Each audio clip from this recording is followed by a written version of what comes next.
Welcome to Trailblazers and Titans with your host, Dr. Keith Haney. Trailblazers and Titans is your go-to podcast for insights, inspiration, and actionable advice from the world's most successful entrepreneurs and leaders. Each episode features in-depth interviews with industry pioneers, innovative thinkers, and business moguls who share their journeys, challenges, and strategies for success.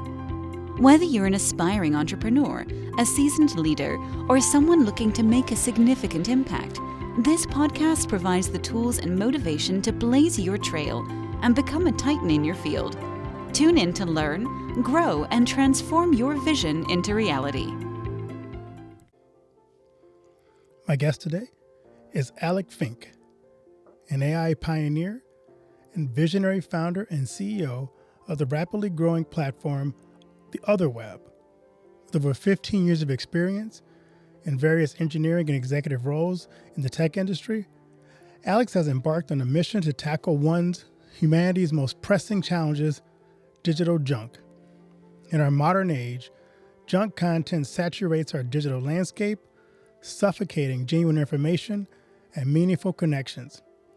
However, Alex refuses to stand by idly.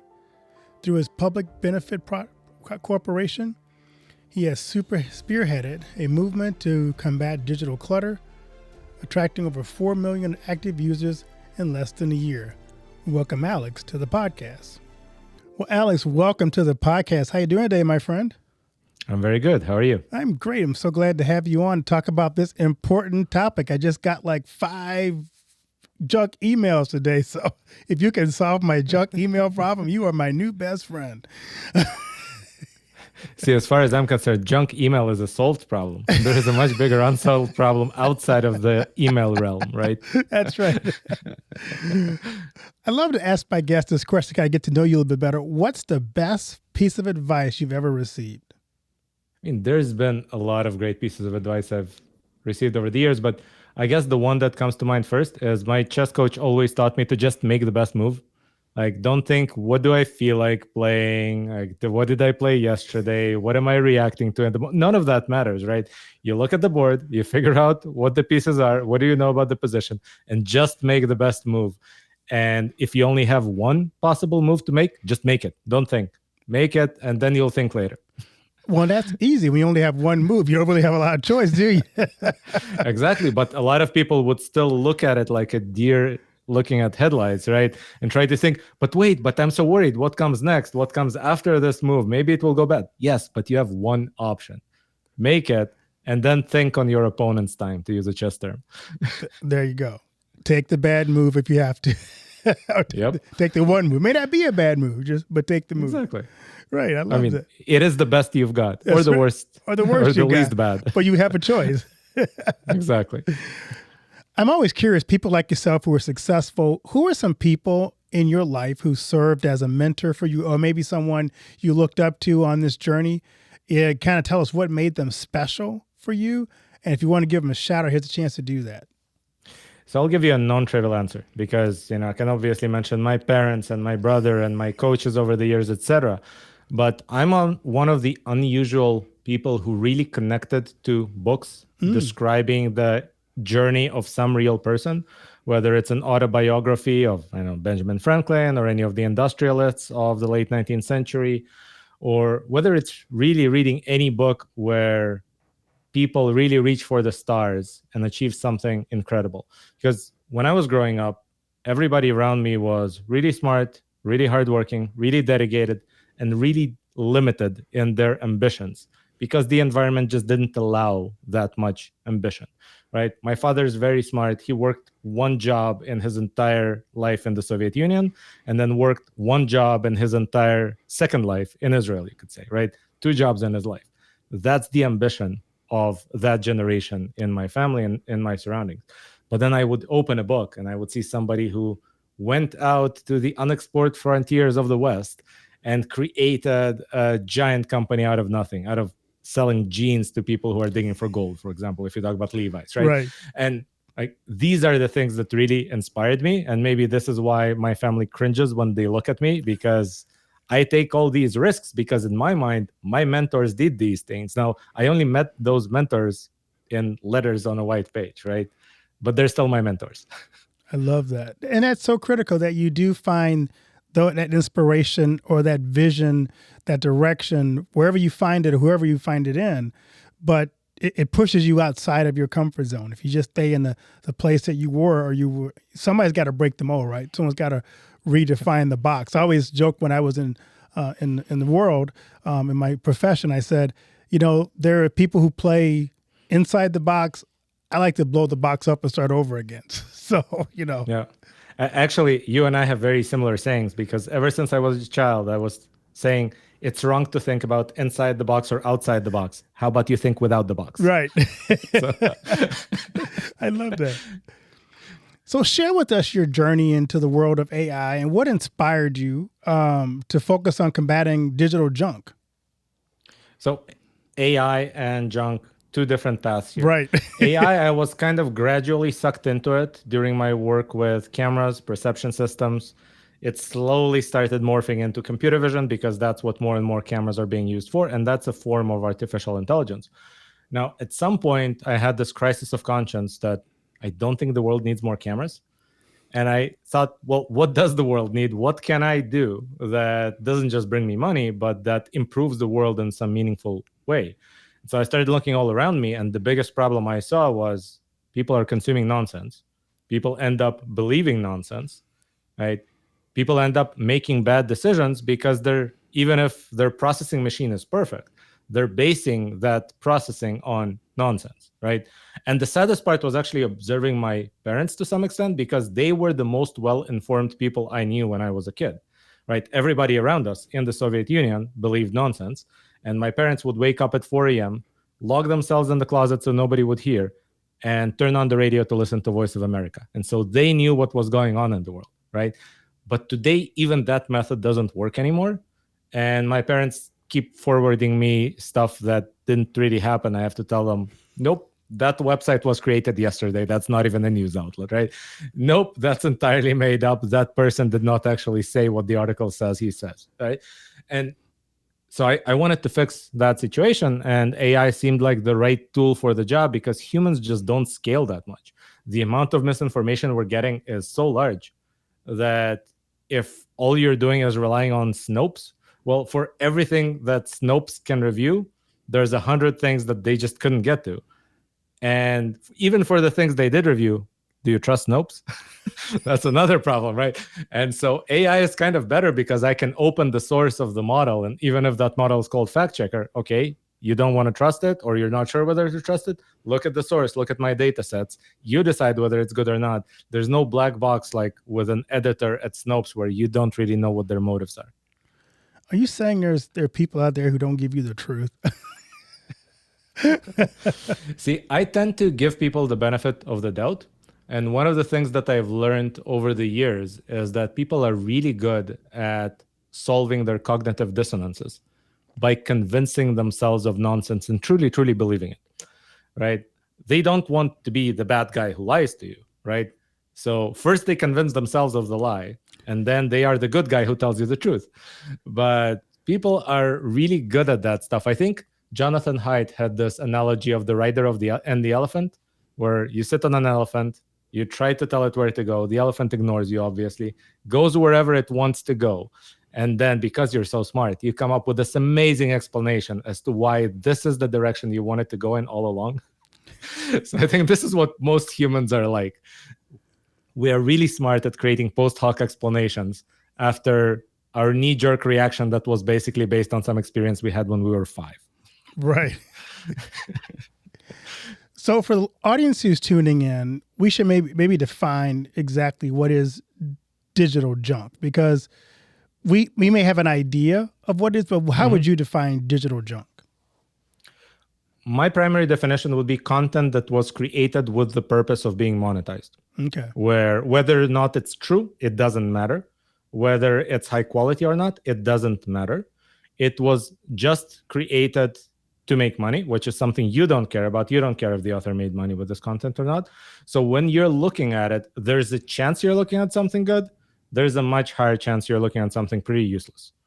And the unfortunate thing is that, well, the internet is kind of like a pyramid where the bottom layers are all completely junk, right? It's content that was created just for SEO purposes. It's not even supposed to be looked at by humans. That's not what it was written for. As you get higher up the ladder, you get to sort of the yellow journalism type junk, which is still junk, right? It's still clickbait. And then as you get higher up, you expect things to be good. But the problem is, because most content has been monetized for the past 20 years, using ads, and ads pay per click or per view, even the outlets you expect to be good have more and more junk in them. And so sometimes you'll have a really good article, even on, I don't know, let's use CNN as an example. You'll have a really good article, and then you'll have an article with a title like, "Stop what you're doing and watch this elephant play with bubbles." That's an actual CNN article in their news section. They tweeted about it. The tweet got a lot of shares. They actually put it in their RSS feed, so it ended up on Google News, which is how I found this article, right? But you have these two things on the same outlet, and then everything in between will be different levels of junk.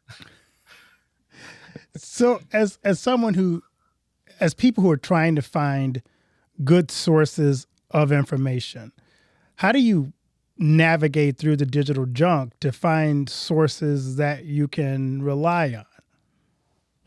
So my approach has been, and maybe because that I'm an engineer, right? So I tend to think in these ways. Because I know there's a variance within each source, I'm not looking for the perfect source because it just doesn't exist. There are some sources that are better than others. A classic example would be financial news outlets. Why? Because if they misinform you, then you lose money and you cancel your subscription. So they tend to misinform people less often than not, right? If you go to a place like the Financial Times, most things are written in a way where they just state what they know and they don't state what they don't know. That said, even they have some oops moments. And so you can't really trust any single outlet at this point. You kind of have to look across multiple outlets to figure out what the reality is. There's another complication here, which is just knowing what is true in the world is not enough. You also need to know if half the world believes something untrue, what do they believe? Because without knowing that, you won't be able to predict what's happening next, right? And so if you look at something like the Israel-Gaza conflict, I don't just need to know what happened on the ground yesterday. I need to know what Israelis read about it, and I need to know what Palestinians read about it, because both of those are quite different from what actually happened on the ground. And I need to know all these three. What happened? What do these guys believe happened? What do these guys believe happened? If I know all three, I can predict what happens tomorrow with a fairly high degree of certitude. And so you kind of have to sample from multiple outlets. This is what we do in our platform. We sample from more than 900, and it's a very wide range. In American political terms, you can think of all the way from Breitbart to Mother Jones, right? That's kind of the range. Going beyond that, maybe beyond the pale, right? But within this range, we try to sample everything and then try to just look at each article on its merits and pick the best ones. And by best, we mean more informative, less persuasive. Because from our perspective, the purpose of news is to inform, not to persuade. And what we're seeing a lot in the news right now, if you kind of leaving the pure junk aside, is a lot of tendency towards narrative, tendency towards persuasion. So really basic example of that would be, if the article describes a law, that's good. If it describes a common sense law or a draconian law, it's not good, right? I don't want the opinion of the writer about whether it's a common sense law or a draconian law. I just want to know what the law said. And if they're going to use these unnecessary adjectives, that's one of the things that our filters penalize them for. So you created something called the Otherweb. It attracted over 4 million active users in less than a year. What strategies or features do you have contributed to kind of produce this kind of a rapid growth? So first of all, it's almost been out for 2 years now. So Wow. It means you and I said this interview quite a long time ago. Hey, we did, yeah. Yeah. And we crossed 12 million users recently. So, wow, that's amazing. Congratulations. Yeah, thank you. So I guess my first rule of how to attract a lot of users, build something good. Because if you don't, nothing else is going to work. Even if you're really good at marketing and bringing new eyeballs to what you built, they're going to leave within 30 minutes. And so first of all, you have to build something good that actually retains users and that users want to share. And one thing that I can tell you is that out of those 12 million, more than half joined after somebody shared something with them, right? So that is the best way to grow because we don't have to pay for it. Another unusual way to grow that we didn't have to pay for was that we chose at some point to fund our company not by taking a large check from a venture capitalist, but by taking small checks from a lot of small retail investors through something called direct CF crowdfunding. And so we have more than 2,300 small investors right now in our company.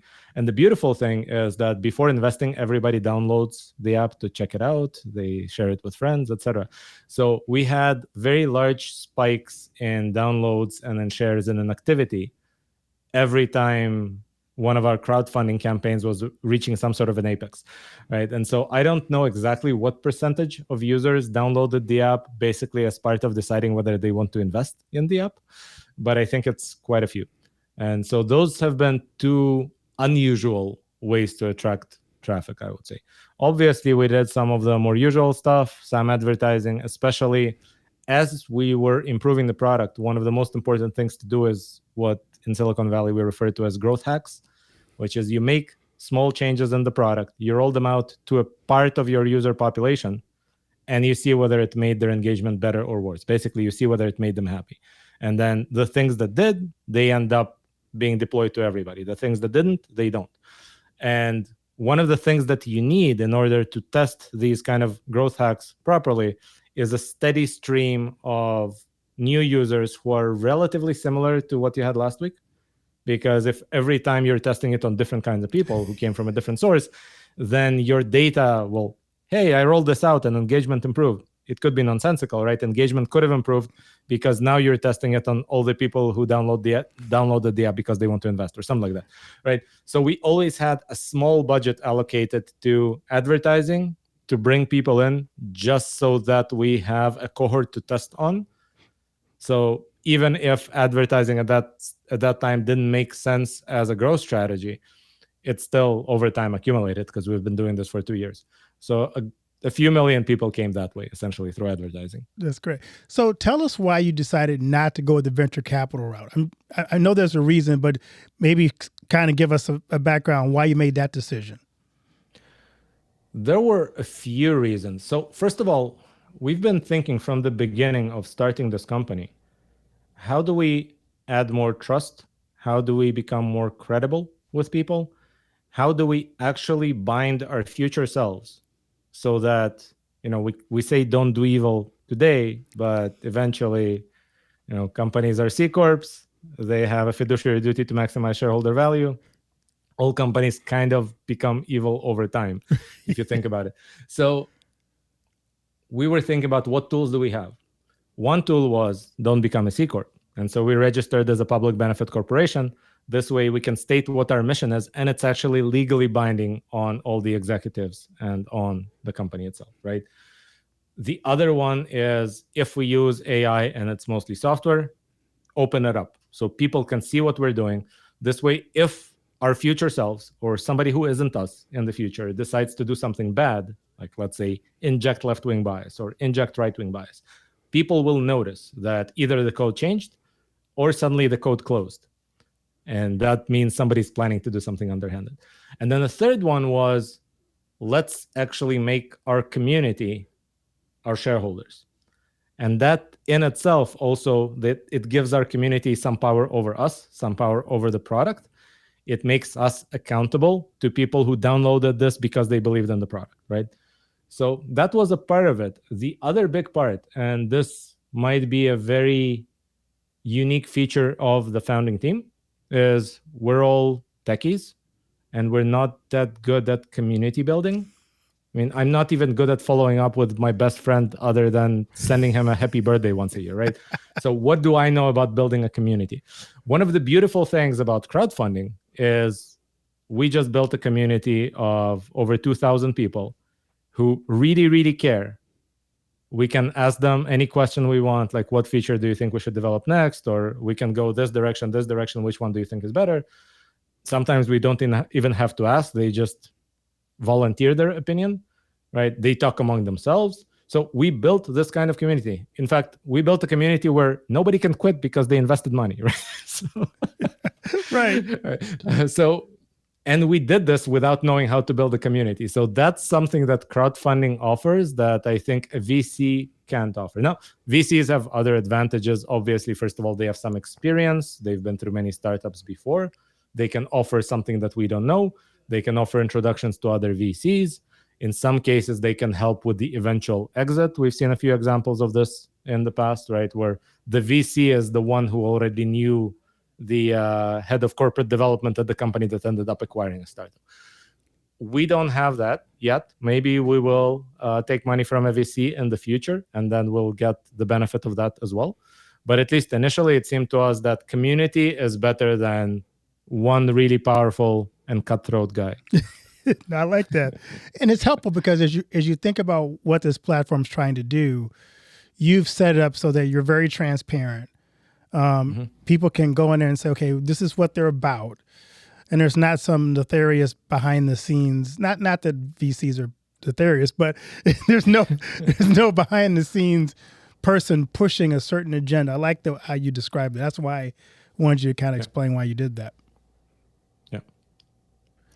And I should mention again, I think it's not, you said it's not that VCs are nefarious. VCs also have a fiduciary duty, right? They have limited partners who invested money. They expect a return on that money. In fact, the VC himself or herself is typically incentivized with 2% management fee and 25% carry at the end, right? So they want to make as much money for their limited partner as possible. That means ethical considerations. It's not that their intents are nefarious. It's not good or bad. It's a don't care. Right. Exactly. Right? And you have to kind of consider, people really think about, is this guy good or is he evil? And the reality is, this guy is out there to make money. It's neither good nor evil. It's kind of random. There is no correlation. These are two orthogonal axes, if you speak in mathematical terms. Exactly. So I'm curious, as you think about, your competition, who would you say is in competition with what you provide? Well, there's a few different ones, because what is going on right now is that tech and media are merging in some way. And it is inevitable because tech is basically automating parts of media. And so ultimately, any media company that wants to survive will become an AI company, and any AI company that wants to dabble in media will become a media company. Those two fields are merging. So I can name some competition from the media side. I would say probably it would be the outlets that are trying to position themselves as nonpartisan or as already aggregating content and selecting things that are good for you. And then on the tech side, you have more of the AI generalists that also do news occasionally, right? So I can mention Perplexity as one example where you could ask Perplexity about the news and it would give you decent answers, not as good as ours, but decent because it's decent at everything, right? We are exceptionally good at news. And if you ask our system about something that is unrelated to news, we actually have a guardrail. It will just tell you, my captain told me I can only answer about news-related things. Because we don't want to be good at everything. That's not the purpose. But the AI generalists, there is an argument to be made that maybe they will become good enough at just about everything. So why would you need a separate news agent? Right. I'm not sure. I still think news is kind of unique, but we'll see. I'm curious, as you think about your background, what about your background? Because I love what you're doing, and I think it's so necessary today because people have such a distrust of the mainstream media in general. I think I saw a recent poll that the media is respected, like 70% of Americans respect and trust the media. So I really admire what you're doing, especially in this season of our life as people consuming content. But I noticed, being that your parents came from Russia, I wonder how much of their background and what you're seeing now impacted kind of what you decided to do in this sphere of getting truth to people. Well, I think the Soviet Union experience definitely had something to do with it. I should mention I've never lived in Russia. We were in Moldova, which is one of those small satellite republics. And that is the place where, when the Soviet Union was breaking apart, there were a few places that got actual war because there was a dispute over territory. I am from one of those places. So I saw, when I was little, like basically 5 and something, right? I saw how my parents knowing more than others led to us leaving a few months before war broke out, and there were tanks in the street that I grew up on. So there's this connection between knowing something and acting well in the world that most people just don't get to feel really viscerally, right? But I did very early on. So I think that primed me to thinking that information is really important. It may be one of the reasons, besides maybe my natural proclivity, that I've been an information junkie my entire life. Like, I've been reading a lot. I'm a speed reader. I consume everything, and I tend to remember everything, right? Which also was one of the reasons why I noticed that everything is becoming worse over time. And this started a little over 20 years ago. And suddenly you have this entire junkification of the internet, and specifically of the news ecosystem, that didn't quite exist before. I know that there was some element of this in the 90s with cable news, but it still wasn't to the same extent. But what you got in the 2000s and in the past 20 years, it keeps accelerating. I don't think it's going to stop anytime soon, right? Is basically everything drifting towards clickbait, because clicks is how you get paid. And this happens across all media. Obviously, it all drifts at different speeds, right? And things that are bad are still worse than things that are less bad. But CNN today is not CNN of the 90s, right? Right. New York Times today is not New York Times of the 90s. It's definitely not New York Times of the 50s. If you just, I know people tend to say, no, this is just old people tend to say that the new generation's bad, right? That's what everybody says. No, read some newspapers from the 50s and tell me that this isn't just night and day, right? It's just nothing like what we see in the same newspapers and the same locations in their editorial pages and in their news pages. It's just completely different. We have lost that golden era of people just trying to inform the readers. Obviously, they had some biases there too, but they at least tried to keep them in check, because there was no strong financial incentive to just go with your bias. Right now, there is. And people tend to follow financial incentives more than anything. So I think I've always been looking at this problem. I've always wanted to solve it. I just accidentally ended up building cameras for 15 years. I love that. So because you build cameras and because so many people consume content visually, do you also guide people to good visual content, or is it just written content? We will eventually get into it. At this point, I would say AI is substantially more developed for text than it is for audio, and it's more developed for audio than it is for video. And the simple reason is the amounts of data are just Sure. very different, right? And so the things that you can do with a large language model, which is train a model that basically looks at an incomplete piece of text and guesses the next word, you cannot do the same thing with video. You cannot show it a bunch of frames and ask it guess the next frame. It just won't work, right? Because the next frame is a lot more than the next word. It's just a really complicated thing by itself. So I think as video catches up to text, then we'll have much better tools to work with that will allow us to filter it as well. Right now, the best we can do is basically pull the transcript from an audio or a video and try to evaluate the quality of the video based on the transcript. But that's obviously very limiting, because maybe the transcript was okay, but the video was completely fake, right? and the tools to detect fake videos are also getting overwhelmed right now. So I'm sure that you've seen a lot of fake, like deep fakes in the news. Yes, I have. And the sad truth is that if you go by what the video itself shows you, it's an unsolvable problem. Right? The only way to solve this problem is to look at the metadata and try to basically do a chain of custody tracing like we do with fingerprints, right? Just like if I look at the gun and there's fingerprints on it, I cannot conclude that the person whose fingerprints are on the gun actually pulled the trigger, right? I can only conclude that if there is perfect chain of custody and I know that gun was found in the murder scene, nobody touched it, it was in this evidence bag in this warehouse. Here's the officer who signed for it. Here's the person who took it out and carried it to the court, right? If I have that, I can trust the fingerprint. We're about to enter a world where video and audio has to be treated the same way, right? You can only trust it if you know everybody who touched it along the way and what they did with it, because otherwise AI is just so much better at faking things. And by the way, I don't know if you want to dive into the technicality of how, but basically all the typical errors that humans make when they try to fake a video, AI also makes. But AI is much faster. And so you can create two models, one that edits and another one that critiques and tries to find what all the errors are. And so you do an edit, it critiques, finds some errors, the editor fixes them. The critic again finds some errors, the editor fixes them. You do multiple iterations. This is called GAN, or General Adversarial Network, with these two nodes working in tandem. And what you get at the end is an edited video where a human just can't find any proof that it was edited by looking at it because it looks pretty pristine. The critic already found all the problems that a human could possibly find. So we're entering a world where you can't trust that video or audio are real. We're seeing a lot of examples of this.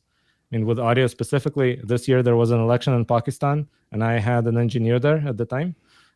He got a call from Imran Khan himself telling him to boycott the election.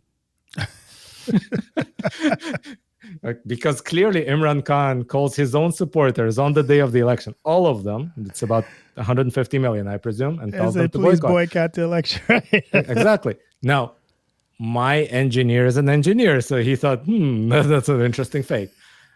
Out of 150 million Pakistanis who got that call, how many do you think believed it? Yeah. Probably quite a few.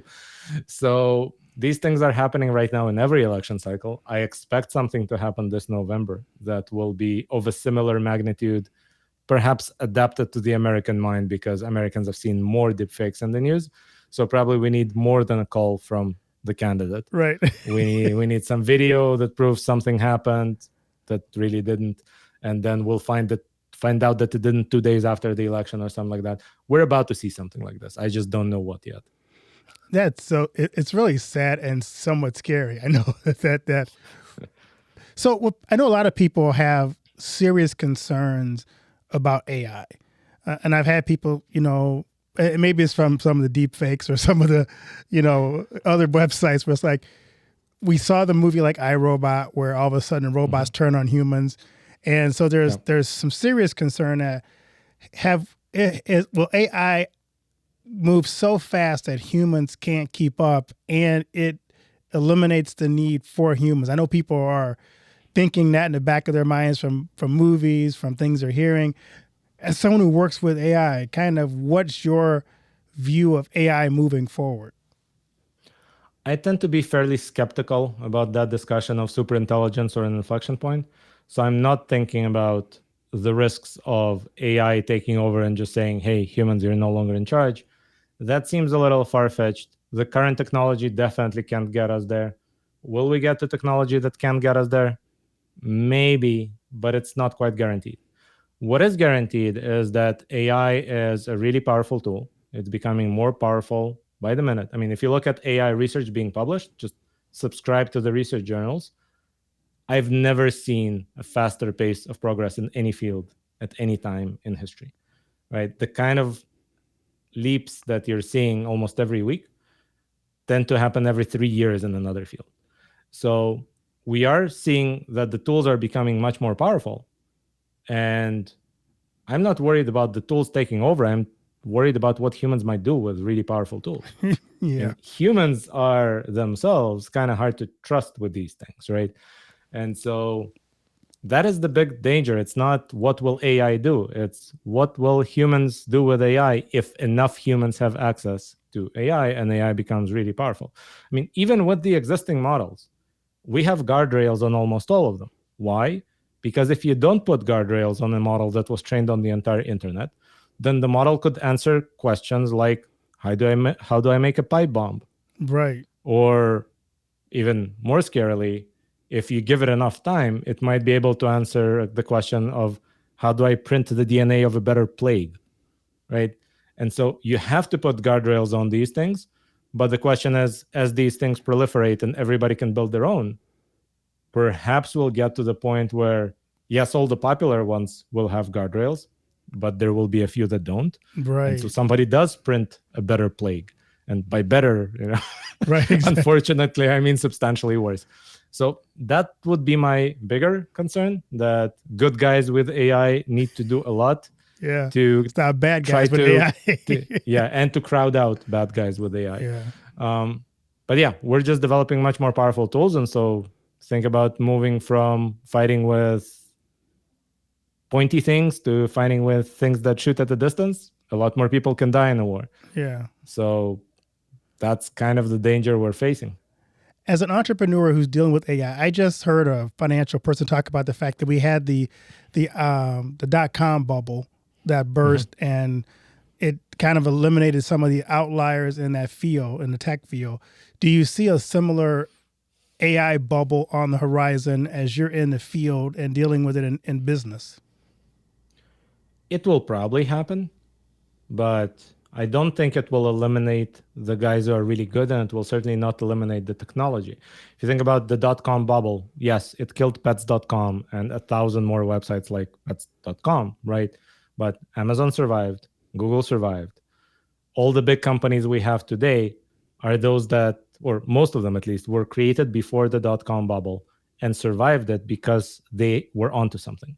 So we're definitely going to see a bit of a realignment because so much money went into AI in the past 2 years or so that obviously a lot of it went into shiny PowerPoints that don't have any code underneath. And like, there's a joke in this field, which is what is the difference between machine learning and artificial intelligence, right? Machine learning is written in Python. Artificial intelligence is written in PowerPoint. That's kind of...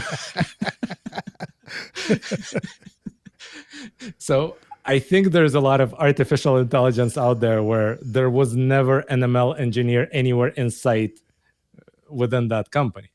And those are going to pop. They're going to go bankrupt and all the resources will be realigned. But yes, definitely when you have a new technology of this magnitude appearing, funds get misallocated for a while because the investors themselves don't know what's real. And so at some point, most of the names we see in the world of AI will go pop, and we'll be left with a few that will generate all the value. I love that. As you think about your own company, so what are your long-range goals? What do you see as the next maturation of Otherweb? So there's two directions. On the consumer side, I want to reach as many people as possible, right? So we went from 0 to 4 to 12 point something right now. I want to get to hundreds of millions of people because our mission is to help people consume higher quality information. I want more people to consume higher quality information. The more people we reach, the better. At the same time, beyond the consumer side, we're seeing that AI is becoming really good at writing, and it can be used to write BuzzFeed level stuff, or it can be used to write Reuters level stuff. And so we want to be one of the first entrants into the market of helping journalists write better stuff more easily, because right now it's easier to write junk than to write something good. No joke. And so if we make it really easy to write something good, maybe we'll have more good stuff out there than we otherwise would have. So we're about to roll out a product, or rather a suite of 6 different products for journalists and for media companies to try to help them create higher quality content in much less time, basically by automating all the mundane stuff that they do, by creating everything from minor things like SEO collateral, like URL slugs and things like that, all the way to a first draft that they can start from and then edit from, right? Obviously, we're not going to create the final product for them, and we're not going to be the ones gathering the data for them. That, for now, only a journalist can do. Like, our AI cannot go and interview Deep Throat in a garage in DC somewhere, right? It cannot sleep on the stairs of City Hall to badger the mayor into accidentally telling the truth, right? We cannot do that. But we can describe what happened in a county meeting, for example, right? Because the transcript is already out there. We can synthesize information that was already published by others without plagiarizing them, by taking a fact from here, a fact from here, a fact from here, a fact from there, and then writing an article that reads really well. And we're at the point where our internal models write much, much better than the public ones that you see, the ChatGPTs, etc. And I would say write better than 99% of humans. That's good. I like that because I do like I do think that I just had a guy on my podcast who was he's in the sphere of helping online profiles, people who have their negative profiles online. And he was a journalist. We started to say, journalism has changed a lot where like you mentioned earlier, it is biased and it's not neutral anymore. And people put their opinions into the articles versus here are the facts. I'll let you interpret these facts instead of me interpreting them for you. I like the fact that we want to get back to where we let the facts and the evidence be what the article is about, not our public opinion of the article or the person. Yeah, but that requires convincing people, yes, or at the very least showing that these people already exist. Like, I don't think that you needed to convince people that organic food is good, right? But you needed to sell organic food, make some money, and show to the world, hey, organic food sells. And now even Walmart carries organic food. So maybe we don't need to convince people that high quality information is better for them. It's enough that we just say, hey, look, 12 million people are proof that high quality information is actually something people want. And the more readers we have, the more credible we will become in making that argument to the journalists, to the media companies, to the advertisers, to the distribution engines, if you can consider Google, Facebook, etc. They're just distributors of content and kind of a supply chain view of the system. So we have to show to them, hey, these products sell. Then we'll see more of them in the ecosystem. So for the customer who's hearing this podcast or your potential customer, how do they get access to Otherweb to join into this new movement that you're starting here? Well, if by customer you just mean newsreader or person who wants to know what's going on, then you go to otherweb.com. If you like it on the web, you just log in on the web and you use it there. If you want the Android or iOS apps, there's links there. There's a QR code you can scan with your phone. So you can just download the apps. Everything is free, ad-free. There's no monetization whatsoever. You're not the product, you're the user, and we are trying to cater to you. On the business side of things, we'll have a harder time. We'll need to advertise. We'll need to do sales calls with people, etc. We'll need to show them that they shouldn't just use it because it's better. They should use it because it's cheaper, and better is a side effect. Right. Oh, I love it. And thank you so much for doing this. I really think what you're doing is necessary. I know I've been frustrated trying to find truth. And just example used earlier, what's happening with Israel and Gaza. There's so many different sides to the story. I know I'll spend sometimes hours trying to hear, like you just talked about, both sides of the story and try and get the in-depth, what's the real story? What people on the ground who can tell me what I'm not hearing in the news. Because I want to know what's really happening. I don't want to just take the first piece of news I hear and go, oh, well, this is the truth, and go around and spouting something I think is true when it may not be true. There's a much more complex world out there than just the first thing you see is the truth. And the even more concerning things, or I would say complicated thing in it, is that just knowing something that is true is not enough to reach the right conclusion. You need to know all the things that are true and relevant. Because if you listen to the old propaganda experts like Edward Posner, who is basically the father of Soviet propaganda in the 80s and 90s, they talk about the fact that good propaganda starts from things that are true out of context, right? And so I'll give you an Israel-Gaza example. 35,000 people died so far. What does that tell you? Somebody might conclude that means Israel is targeting civilians. Right. Another person might conclude that, well, if 35,000 people were killed, and you look at the Israeli numbers, it looks like 16,000 of them were terrorists. That's a pretty low ratio. In fact, it's lower than the ratio has been when the US fought in Afghanistan or Iraq. So you will reach different conclusions based on whether you know one fact or two facts in this simple example, right? And that's the simplest one I can come up with, just using official data from Hamas themselves for the total number of casualties and official data from Israel themselves for the total number of known Hamas combatants that they've killed, right? Two facts are better than one fact. Maybe three facts are better than two facts. Maybe four are better than three. Right, exactly. But the point is, even if you avoid all the lies, it still doesn't mean you understand what's going on. You need enough truth, not just some amount of it. I love that. And I think it's helpful. So I hope my audience will, I know a lot of people have talked to me about, where can we find good resources? So I'm hoping they'll subscribe to Otherweb and get the wider range of the wider story, the wider context of the story. I hope love so too. I love to ask my guests this question because I could talk to you all day because I love this conversation. But what's legacy do you hope to leave behind from the work that you're doing in your life?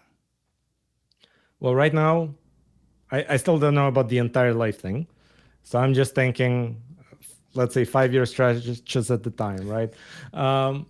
In the current stretch, I'm involved in 2 projects. One tries to fix the world's information ecosystem, and the other one tries to build technology for democracies to win the wars against autocracies. So, small challenges. A little bit, yeah. Nothing ambitious or anything like that. But yes, I'm also involved in a startup that's currently building some stuff for Ukraine. So that's kind of what I'm trying to build. I'll go from one big, hairy problem to the next and try to use each one to improve the world in some way. And ultimately, that's how I measure my existence here, right? Otherwise, I could just disappear and nobody would notice, right? But my value on this earth is in the stuff I build outside myself, whether it's my kids and what they're able to do in the world, or these kind of problems that I can solve for my users, and then my users have a better life, they live in a better world. I'll just go from one thing to the next and try to build as much as I can, or maybe just pad my Wikipedia page, depending on how cynical you are about this. No change to your Wikipedia page. I'm curious, Alex, for entrepreneurs out there who are listening to our podcast, and because you didn't have someone that you wasn't your family who kind of pushed you outside the box, what would you tell someone who's a young entrepreneur thinking of there's an idea in their mind that they want to do, but they're just not quite sure about it? Well, if they're not sure about it, I'm not sure about it either, right? Because they have better visibility. So I can't really give you a blanket piece of advice of what a person should do in this situation. I would say if you are in a position to try, which means you kind of took care of everything else you need to take care of, and you can afford to try, then why not?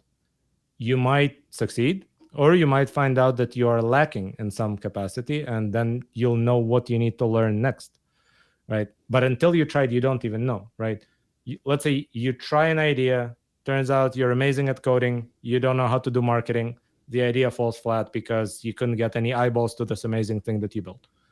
Great, now you know what you need to learn. You need to learn marketing.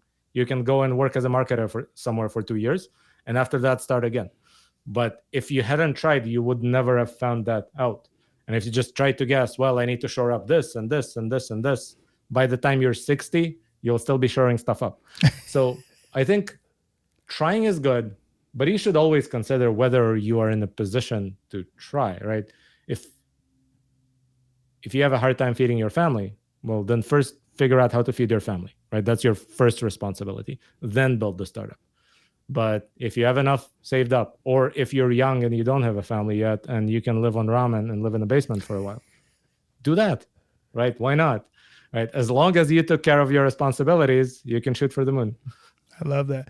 And I always tell people listening to my podcast, especially entrepreneurs, it's never always an easy journey. But for entrepreneurs who have a passion about something, it's worth the effort, because what you're going to design and what you're going to build or provide for the world is something the world needs. They're just waiting on the person to present it to them. So I always encourage people, if you have an idea that you really believe in and have confidence in, and you feel it's on your heart, then go for it, because it's probably something that's needed. Yeah, I will focus on that last thing that you said, if you feel it's in your heart, right? Because I don't think most people are built to be entrepreneurs. Yeah. It requires something unusual, something that only a minority of people have. And it's neither good or bad. It's just a unique quirk that we have, that we are self-driven and we don't really need encouragement, or we don't need somebody else to tell us, hey, this thing, the deadline's coming up, you need to do it. Right. Right. And I've spoken to a lot of people who initially when I started Otherweb, I wanted to have co-founders. And I spoke to a whole bunch of people trying to find somebody to do this with me. And for the vast majority of them, I would say they were really smart. They would make amazing individual contributors, but I had to cheerlead them all the time because I have this internal drive and they didn't. So figure out if you have it. Again, maybe the best way to figure it out is to try once. And then when you notice you've lost interest after 6 months, now you know you don't have it, right? Right. And that's the other thing, by the way. I don't remember who taught me this, but I learned at some point that there's a big difference between curiosity and interest. And the difference is they look the same initially, but the difference is interest endures and curiosity kind of goes away after it's no longer new. And so sometimes you have to try something for a while before you can figure out if it's curiosity or an interest.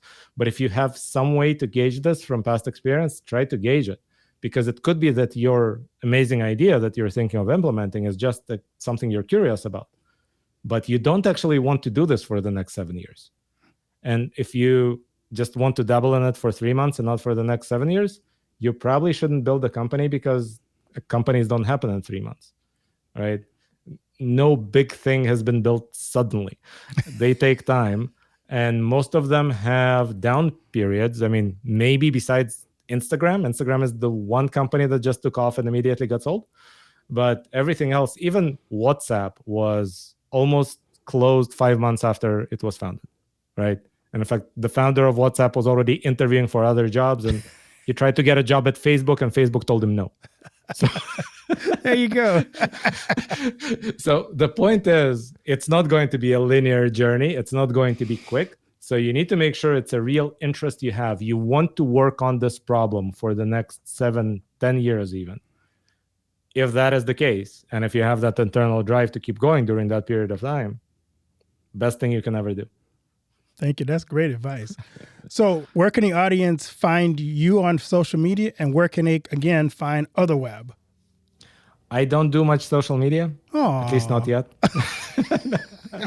I mean, I have a team that does social media in the company's name, and I have no idea what they're posting. I only found out about it if they posted something bad. But no, I'll probably get some social media presence in the near future. Until then, I'm only on LinkedIn. It's Alex Fink. If people want to get in touch with me because they love our products, just email me at alex@otherweb.com. If people want to get in touch with me because they hate our products, you should definitely email me at alex@otherweb.com and tell me what's wrong, because I want to fix it. Well, thank you so much, Alex. I really appreciate what you do and this platform you develop, because I think it is so needed today. So thank you for your entrepreneurial spirit and your desire to keep pushing ahead. And may those 12 million become 130 million, or at least to the next jump. Yeah. I think within a year, right? So within a year. You should put it. Yeah. You should time bound it. Timestamp. Awesome. Thank you so much, Keith. Thank you.